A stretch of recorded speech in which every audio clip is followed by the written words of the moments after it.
एक कहानी सुन लीजिए। मैं ज्यादा टाइम नहीं लूंगा। एक बड़ी इंटरेस्टिंग स्टोरी सुनिए। हरियाणा के अंदर एक बच्चे का जन्म होता है।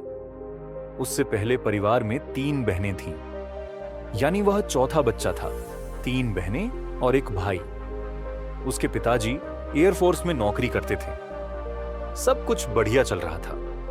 जब वह बच्चा सिर्फ 7 साल का था तो एक बहुत ही दुखद समाचार उसके घर पहुंचा।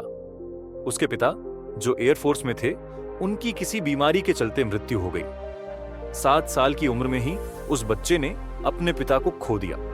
पिता का निधन यानी जिंदगी ने उस बच्चे से बहुत बड़ी चीज छीन ली। उसके सिर से पिता का साया उठ गया। एक बहुत बड़ी शक्ति, एक बहुत बड़ा सहारा चला गया। अब मां अकेली थी, 3 बेटियां और 1 बेटा। लेकिन उस मां ने हार नहीं मानी। उन्होंने कैसे भी करके बच्चों को पाला पोसा, पढ़ाया और बड़ा किया। वो बच्चा धीरे धीरे बड़ा हुआ और इंटरमीडिएट तक पहुंच गया। वह कॉमर्स की पढ़ाई कर रहा था। सब कुछ बढ़िया चल रहा था। साल था लगभग 2014 या 2015। वो कॉमर्स का छात्र था और ट्यूशन करके अपनी बाइक से घर लौट रहा था। एक शाम जब वह लौट रहा था तो उसका भयानक रोड एक्सीडेंट हो जाता है। एक ट्रैक्टर ट्रॉली जो सीमेंट से भरी हुई थी, उससे उसका टकराव होता है। वह ट्रॉली उसे काफी दूर तक घसीटते हुए ले जाती है। उस एक्सीडेंट में वह लड़का हमेशा के लिए अपना एक पैर खो देता है। अब सोचिए, वही एक लड़का था। 3 बहनें पहले से थीं, मां अकेली थी। सबकी उम्मीदें उसी एक बेटे पर टिकी थीं कि वही कुछ करेगा, वही सहारा बनेगा। और जब किसी इंसान का शरीर का कोई अंग चला जाता है तो सिर्फ एक अंग नहीं जाता, उसके साथ उसकी एक पहचान, आइडेंटिटी भी चली जाती है। यह सिर्फ शारीरिक चुनौती नहीं होती, यह मानसिक तौर पर कहीं ज्यादा कठिन होती है। इसलिए जब किसी का एक्सीडेंट होता है या शरीर का कोई हिस्सा चला जाता है तो वह व्यक्ति डिप्रेशन में चला जाता है, क्योंकि उसके लिए यह उसकी पहचान का एक हिस्सा होता है।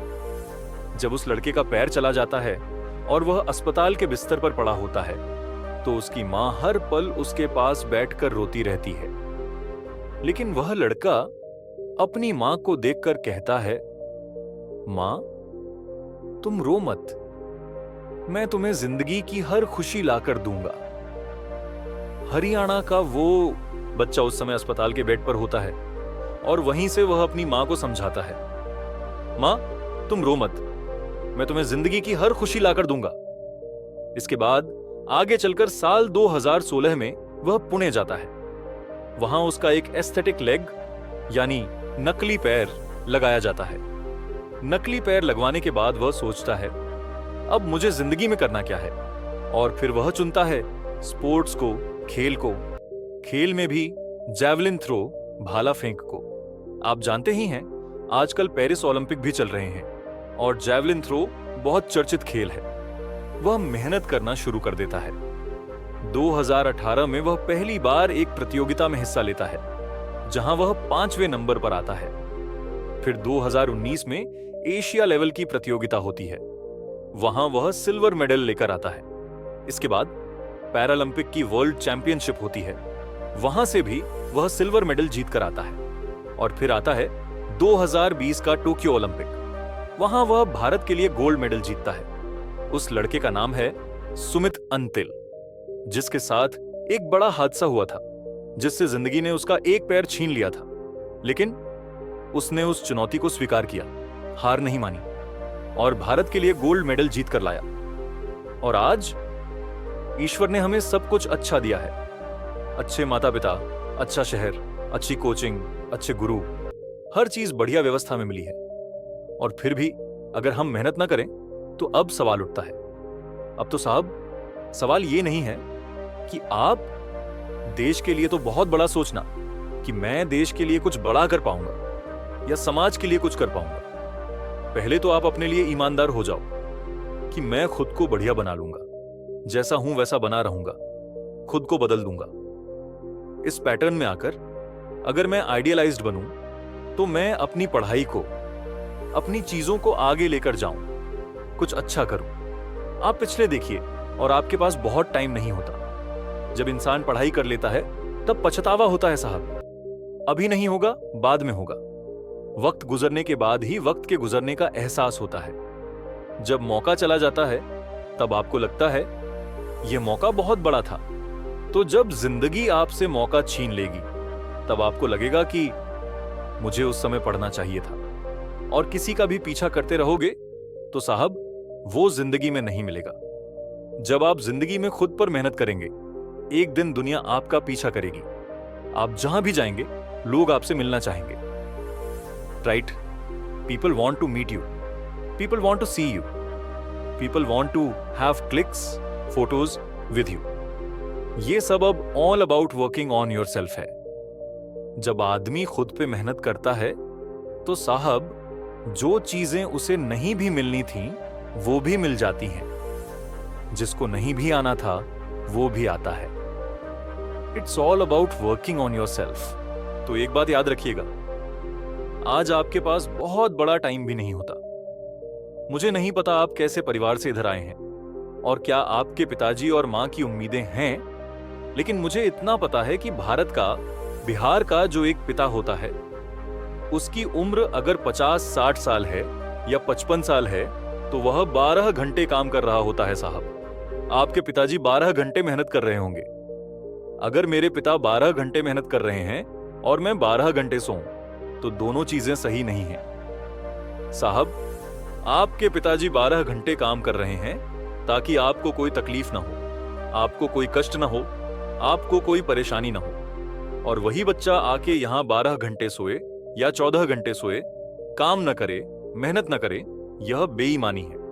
और सवाल इसका यह नहीं है कि मैं टॉपर हुआ कि नहीं। सवाल इसका नहीं है कि मुझे दुनिया में नंबर 1 होना है। सवाल यह है कि मुझे अपनी जिंदगी का नंबर 1 होना है। मैं वह इंसान हूं जो कभी नहीं थका।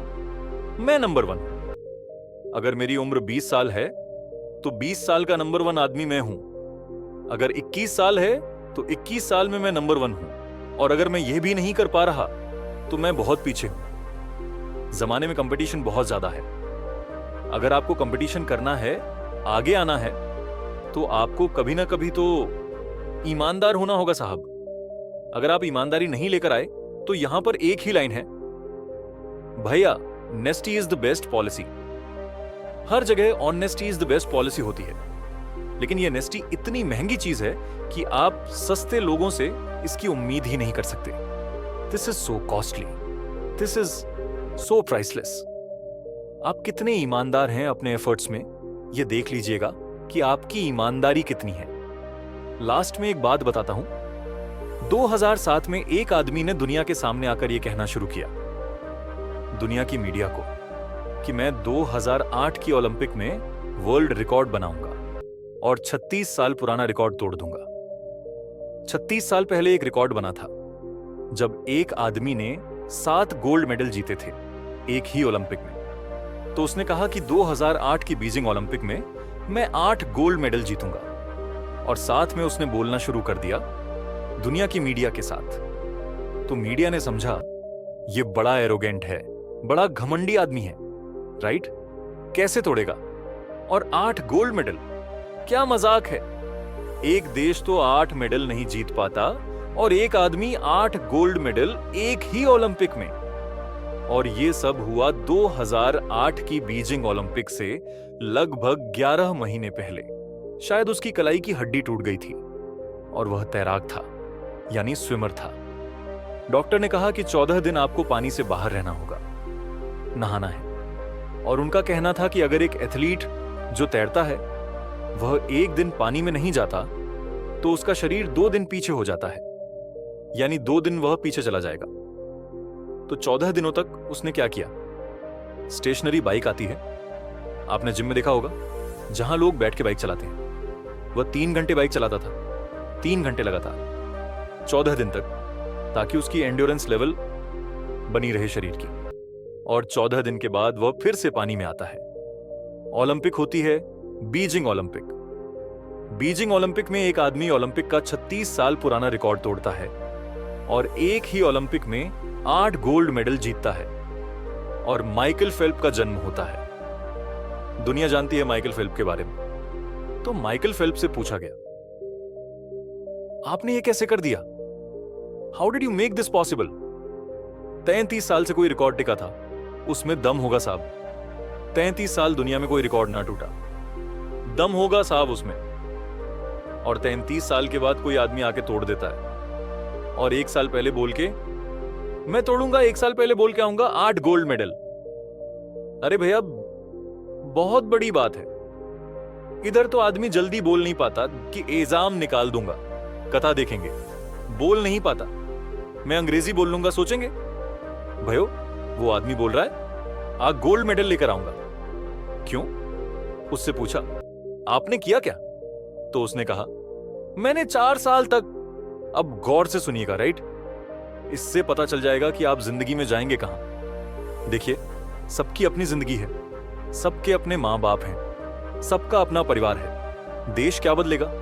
अगर जो आदमी अपना परिवार ना बदल पाए, वो देश का बदलेगा, वो समाज का बदलेगा। आपके मां बाप, भैया, आपकी जिम्मेदारी है। जिस आदमी ने सचेत होना है, जागना है, वो जाग जाता है साहब। जिसको जागना ही नहीं है, वो सोया ही रहेगा।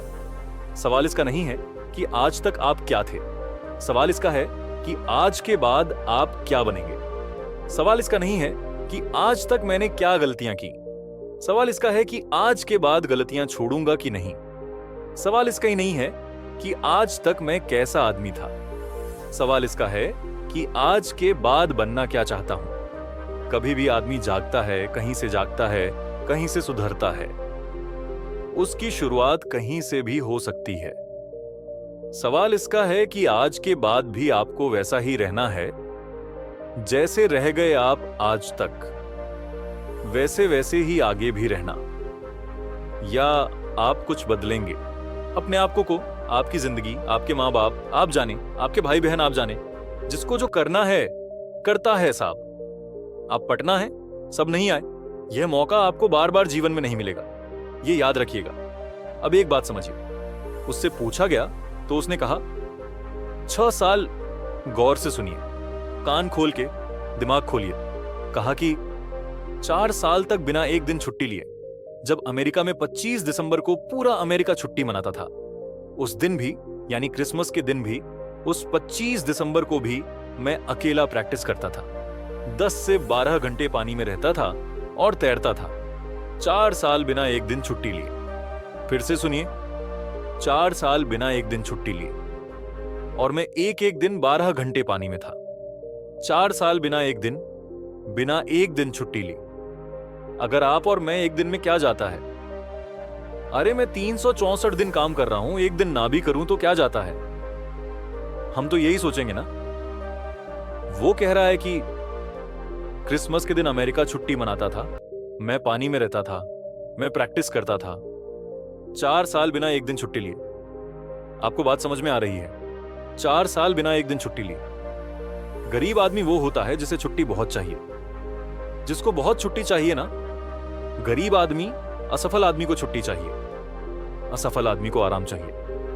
गरीब आदमी को आराम चाहिए। गरीब आदमी सिर्फ छुट्टी मांगेगा, और उसके लिए वो बॉस भगवान होता है जो छुट्टी दे दे।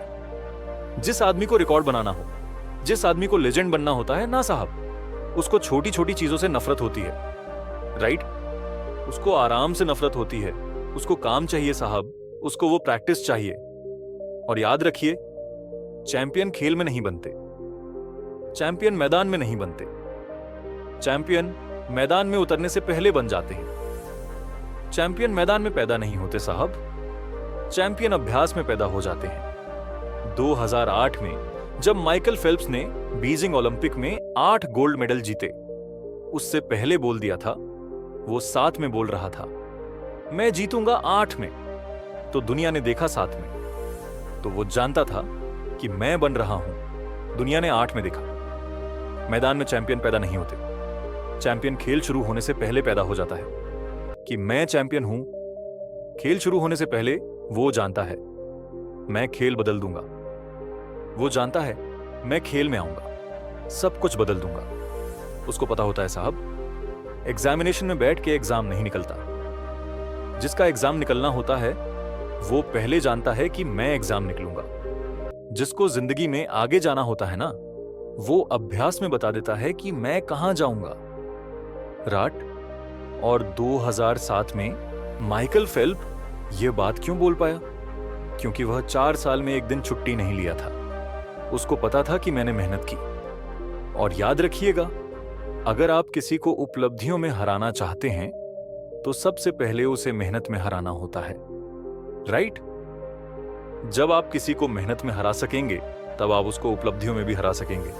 जो लेजेंड होते हैं ना साहब, वो पहले मेहनत में हराते हैं। माइकल फेल्प को पता था कि वह जो आदमी था जिसने 7 मेडल लिए थे, 7 गोल्ड, उसने क्या किया था।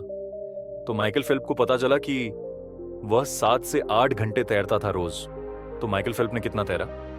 10 से 12 घंटे, और 4 साल लगातार। इसीलिए वह श्योर था, मैं तोड़ दूंगा। मेहनत कर ली ना उसने साहब। जिसने मेहनत कर ली उसके अंदर विश्वास आता है, और विश्वास मेहनत से पैदा होता है। और जब एक बार विश्वास आ जाए तो आप दुनिया में कुछ भी हासिल कर सकते हैं, right? You can achieve anything.